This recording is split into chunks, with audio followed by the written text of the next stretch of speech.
NBC News actively covered up Harvey Weinstein's abuse of women. That was clear months ago when the story first broke, and we told you about it then.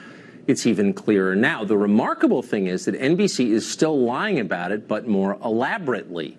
In a long memo released last night, NBC News chairman Andy Lack spent 11 pages claiming that his network couldn't air Ronan Farrow's investigation of Weinstein, the same piece that later ran in The New Yorker and won a Pulitzer Prize.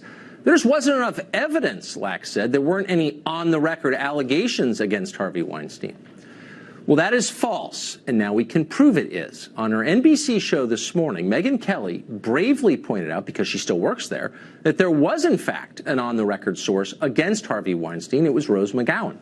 And NBC knew this because McGowan's claim was included in a script that made it to the very top of the company, and that included the general counsel of the company. We spoke to a source by phone who read us the pertinent line from that script. Here it is. Quote, in later conversations with NBC News, she, Rose McGowan, specifically named Weinstein. Well, there you have it. That's the story right there. Done cold.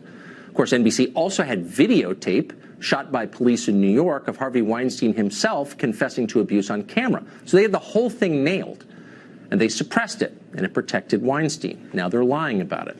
We probably shouldn't be surprised by any of this. NBC News also lied about the infamous Access Hollywood tape, which they leaked to the Washington Post on the eve of a presidential debate in order to influence the outcome of that debate and the election. And then to compound the crime, they fired and humiliated their own anchor, Billy Bush, for the crime of, well, actually, we're not sure what the crime was. But we do know that NBC lied to its viewers and to the rest of us throughout that whole episode. We have asked NBC repeatedly to account for it. How did a secretly recorded videotape that was their property get from their offices to the hands of NBC News chief Noah Oppenheim's college buddy, David Fahrenthold, at the Washington Post? We asked that question because transparency is at the heart of every legitimate news organization, but not at the heart of NBC. They won't answer our question. That's not surprising. What is surprising, if you think about it for a minute, is why NBC didn't run the Weinstein story in the first place. They knew it was factually true. It was news. It was a story. It met the definition. But they also, more critically, knew that Ronan Farrow might hurt them if they killed the story. And, of course, in the end, he did hurt them badly. They knew that might happen, but they killed it anyway. Why did they do that? We decided to investigate this question, and we did. We spoke to a number of people with direct knowledge of this story, and here's what we got. Harvey Weinstein had a long and documented history of using private investigators to unearth damaging information about people who threatened him. He did that repeatedly to many people. He did it to the New York Times, for example. Did he do that to the leadership of NBC? People close to the story believe that he did. Some within the company believe that Weinstein threatened to reveal damaging information about NBC's then biggest star, Matt Lauer. So we asked NBC about this today. We asked directly. They answered a number of our questions, but notably, they ignored our question about Matt Lauer completely. That's interesting. Here's another question. How many people within the hierarchy of NBC knew about all of this? One obvious person to ask is Chuck Todd. He's the network's political director. He's the host of Meet the Press. Todd is a famously connected guy. Information is his currency. How could he not know what was happening inside his own company? NBC gets the biggest scoop of the year and then kills it mysteriously.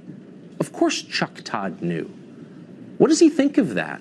Is squelching first-person accounts of sexual assault by powerful men consistent with Chuck Todd's view of journalism? Is it ethical? Did Chuck Todd ever complain about this inside the building at NBC?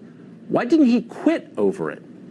Or is it better just to shut up and pretend that sexual assault didn't happen in the hopes of keeping the highest paying job he'll ever have? Maybe that's the answer. We don't know for sure because Chuck Todd didn't respond to our questions when we reached out today. But we'll call again. Soon we'll have occasion to call because the Daily Beast is preparing what sounds like a blockbuster investigation into serious and widespread personal misconduct, both at MSNBC and at NBC News. It sounds shocking, and from what we can tell, it sounds true. We'll check back with Chuck Todd when it comes out, and we'll see what he has to say. Meantime, Larry O'Connor is associate editor of the Washington Times, and he joins us tonight. So, Larry, NBC has changed its story just within the last 24 hours. Initially, Andy Lack said we had no on-the-record evidence or claim of any alleged victim of Harvey Weinstein. That's why we didn't run the story. Right. Couldn't run it because they wouldn't go on the record. Exactly. Now, the script has come to light from last summer in which Rose McGowan is quoted saying, on the record, yep, he abused me. Now Lack is saying we had no on-camera, on the record accusation.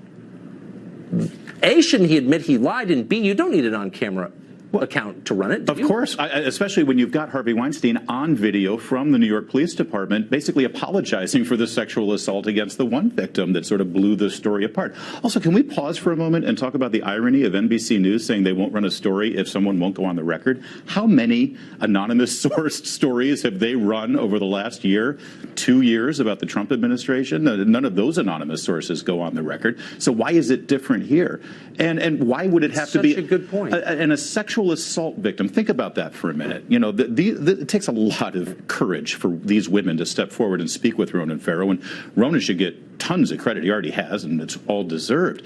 But think about the courage that these victims had to show to come forth, tell their stories, and point the finger to the most powerful man in Hollywood.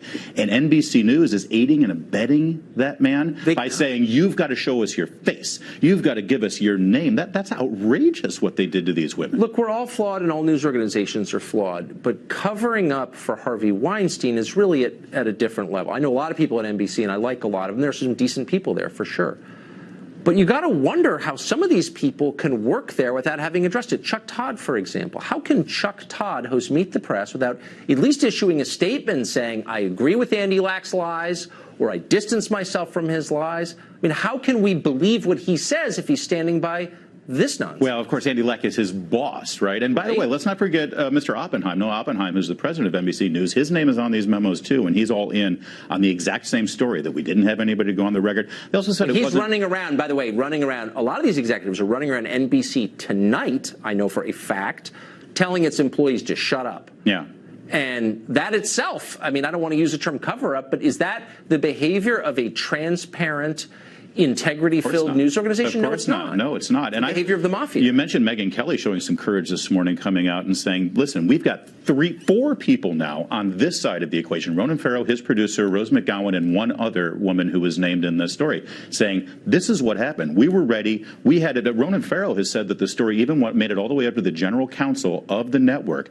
And Andy Lack, Noah Oppenheim, and all the executives are saying, no. Megyn Kelly saying, hey, someone's lying here. She wants an independent investigation. How about that irony? Should we get a special counsel to investigate the NBC? It's an awful lot of guts, and I hope that she gets the credit for the guts. Yeah. I mean, that's what journalism is. When you stand up and say the unpopular but true thing, do you think that's being rewarded at NBC? Not at all. What's being rewarded is Chuck Todd. You know, you mentioned Chuck Todd. He spent the last several days talking a lot about journalism, talking a lot about how the media is the most unpopular entity in this country right now. And he's blaming everybody except, you know, clean up your own house. Look at what's going on in your building. So in other words, your company covers up for an accused sex criminal and you never address it, but you're empowered to lecture everyone else about their shortcomings. That appears to be what Mr. Todd has been engaged in. But why wouldn't it be fair for viewers of NBC to say, Chuck Todd, look, we're not accusing you of hurting anybody or being Harvey Weinstein. We're accusing you of abetting a cover-up, working for a company that obviously participated in a cover-up for Harvey Weinstein. Why don't you address it? Yeah. Yeah, you would think that they should be asking those tough questions of Mr. Todd, but I haven't seen it quite yet. Well, we're asking them now. So, we are. Chuck. A lot of cowards in journalism. Larry, you're not among them. Thank you for joining us tonight. Thanks, I appreciate it. Colin Kaepernick is brave, and he spoke truth to power, maybe the bravest person in the history of this country. That's what powerful corporations are telling you, corporations that are making more money than you could count in a lifetime, and yet claim they're part of the revolution. It raises a lot of questions, like, why is corporate America celebrating a tax on the country that made it possible? Because they're decadent, that's why. We've got details next.